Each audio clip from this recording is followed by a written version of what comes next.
Welcome to competitive exams corner. Banking financial awareness బిట్స్లో భాగంగా ఈరోజు మరికొన్ని బిట్స్ని మనము డిస్కస్ చేద్దాం. First bit, the number of foreign banks operating in India is 32. BCSBI stands for Banking Codes and Standards Board of India. Third, the RBI has prescribed that all scheduled commercial banks should maintain their statutory liquidity ratio in. Statutory liquidity ratio RBI అనేది prescribe చేసింది. So ప్రతి ఒక్క schedule commercial bank maintain చేయాలని. అయితే ఏ రూపకంగా maintain చేయాల్సి ఉంటుంది? ఫస్ట్ది, dated securities notified by RBI, కీ bills, treasury bills of government of India, state development loans. Answer all of the above. ప్రతి ఒక్కటి ఉండాలి. Next fourth bit, which of the following are not a demand liability of a bank? Current deposits, balance in overdue fixed deposits, cash certificate, cumulative recurring deposit, fixed deposit. So fixed deposit ఒకటి మనకు demand liability కాదు, ఎందుకంటే ఇది time liability. So మిగిలినవన్నీ కూడా demand liability కిందకి వస్తాయి. నెక్స్ట్ది, in case a depositor wishes to withdraw his deposits prematurely, banks, first option, do not allow the same till maturity of the deposits. Second, charge a penalty for the same. Third, do not charge any penalty and allow the same. Fourth, do not allow premature withdrawal. None of the above. So వాళ్ళు premature విత్డ్రాయల్ని అలో చేయడానికి మేము అలో చేయమంటే కుదరదండి. ఎందుకంటే కేవలం అంటే వాళ్ళు ఏదైనా సరే ఒక స్కీమ్లో కనుక మనం అమౌంట్ పెడితే వాళ్ళు అలో చేయకపోయినా ఒక మీనింగ్ ఉంటుంది తప్ప, బట్ మామూలు డిపాజిట్స్ మాత్రం వాళ్ళు ఖచ్చితంగా అలో చేయాలి. సో ఈ ఆప్షన్ కాదు. నెక్స్ట్ మూడో ఆప్షన్ ఏమంటున్నారు, వాళ్ళు ఎటువంటి పెనాల్టీని ఛార్జ్ చేయరంటున్నారు. తప్ప ప్రతి వాళ్ళు బిజినెస్ రన్ అవ్వాలి అంటే సంథింగ్ వాళ్ళు సేవలు వాళ్ళు ఇచ్చే సర్వీసెస్కి వాళ్ళు పెనాల్టీ ఖచ్చితంగా ఛార్జ్ చేస్తారు. సో ఈ ఆప్షన్ కూడా రాంగ్. ఫస్ట్ ఆప్షన్ చూడండి, do not allow the same till maturity of the deposits, అంటే డిపాజిట్స్ మెచ్యూరిటీ అయ్యేంత వరకు ఈ యొక్క విత్డ్రా ప్రాసెస్ని అలో చేయరంటున్నారు. సో ఇది రాంగ్ కదా.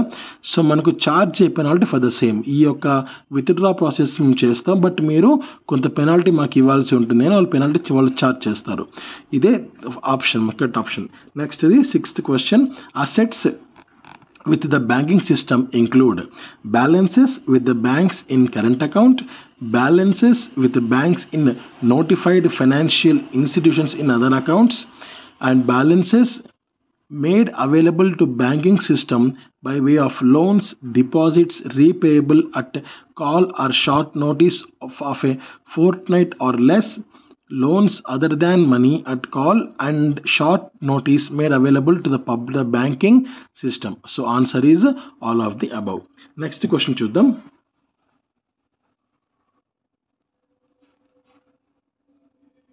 What percentage of India's population lives in rural areas?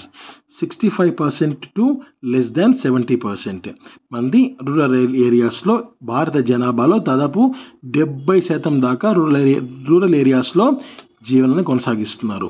నెక్స్ట్ది, for filing and resolving complaints the ombudsman does not charge any fee. ఎందుకు ఛార్జ్ చేయడు అంటే అతను ఆర్బీఐ చేత నియమింపబడిన ఒక అధికారి కనుక. అసలు ombudsman అంటే ఏంటి? ombudsman అంటే ఏంటంటే, ఫర్ ఎగ్జాంపుల్ మీకు ఏదైనా సరే ఒక సమస్య వస్తుంది అనుకోండి, ఆ సమస్య బ్యాంక్కి సంబంధించి సమస్య వచ్చింది అంటే మీరు ఏం చేస్తారు అంటే ఆ బ్యాంకుకి సంబంధించి ఆ బ్యాంక్ మేనేజర్ దగ్గరికి వెళ్తారు. మేనేజర్కి దగ్గర సాల్వ్ కాలేదనుకోండి, అప్పుడు మీ బ్యాంక్ మేనేజర్ మీద కూడా మీరు కంప్లైంట్ ఇవ్వాలి అనుకుంటే ఆ వ్యక్తి నెక్స్ట్ ఎక్కడికి వెళ్తారంటే ombudsman దగ్గరికి వెళ్తారు. సో ombudsman దగ్గర సాల్వ్ కాని సమస్యలు 99% ఉండవు.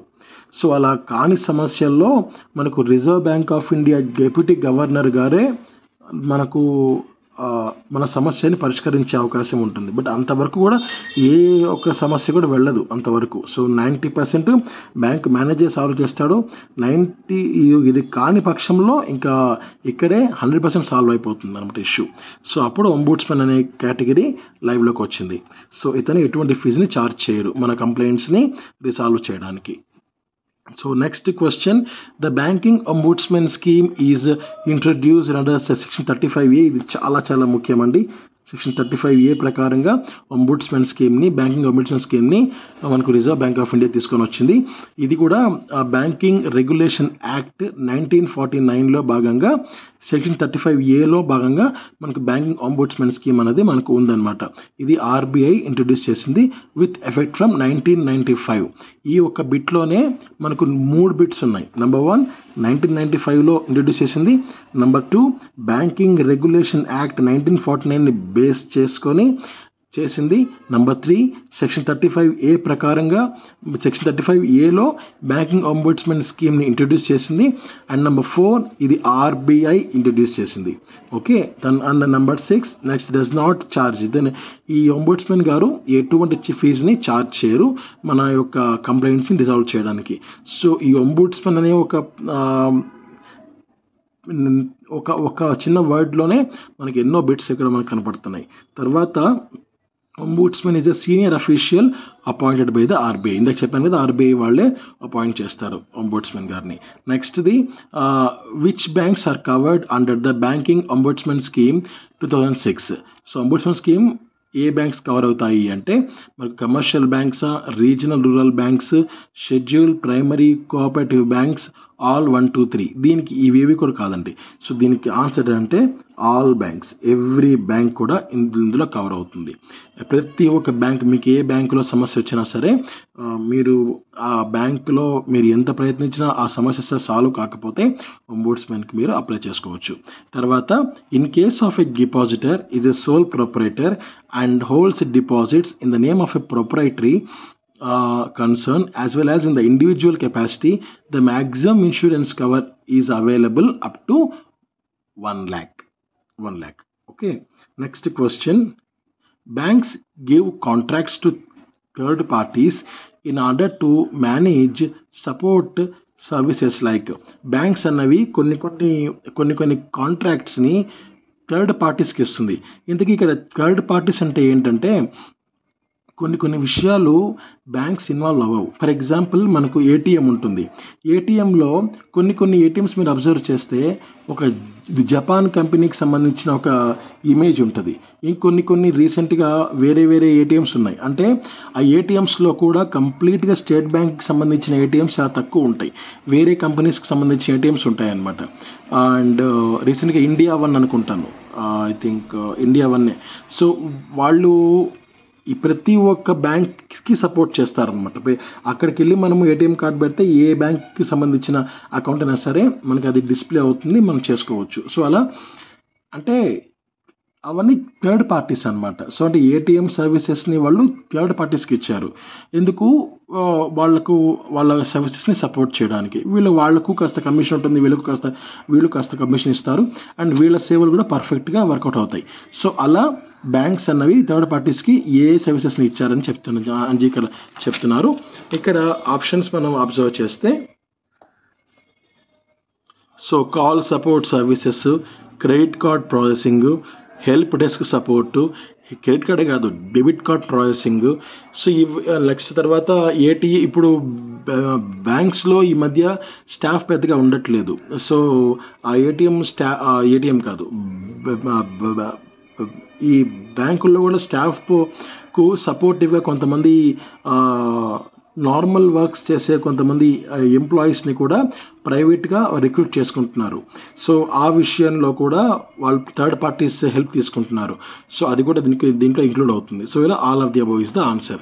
నెక్స్ట్ది, in case of foreign currency non resident FCNR 2 scheme is the period for fixed deposits is for terms not less than 1 year and not more than 5 years. So answer is అంటే minimum 1 year ఉండాలి, తర్వాత 5 years కన్నా ఉండకూడదు. అంటే 1 సంవత్సరం నుంచి 5 సంవత్సరాల మధ్యలో ఈ ఎఫ్డి అనేది ఉండాలి. ఓకే. సో ఇవి ఈ రోజుకి సంబంధించిన ముఖ్యమైన బిట్స్ అండి. అండ్ మరికొన్ని బిట్స్ మరొక వీడియోలో మనం డిస్కస్ చేద్దాం. Thank you. నమస్తే. జై హింద్.